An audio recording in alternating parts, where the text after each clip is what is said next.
இது வந்து ஒரு ப்ராபபிலிட்டின்னு எடுத்தோம்னா நெறைய ப்ராபபிலிட்டி எடுக்க முடியும் லதா.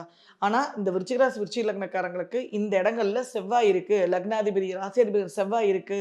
மகரத்திலயோ, விருச்சிகத்திலயோ, மீனத்திலயோ, கடகத்திலயோ அப்டின்னா, அவங்களுக்கு நம்ம சொல்ற பலன்கள் ரெட்டிப்பு பாசிட்டிவ் பலன கொடுக்கும்.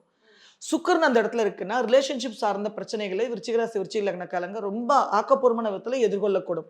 ஸோ, அதுல ஏதாவது சங்கடங்கள் இருக்கு, பிரச்சனைகள் இருக்குன்னா கூட ஆக்கப்பூர்வமாக அவங்க சமரசமாக பேசி ஒரு சொல்யூஷன் எடுத்துட்டு வர முடியும்.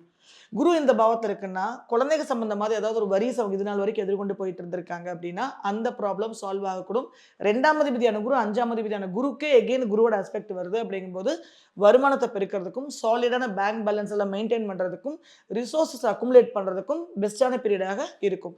சனி நார்மலாவே 3ஆம் அதிபதி, 4ஆம் அதிபதி.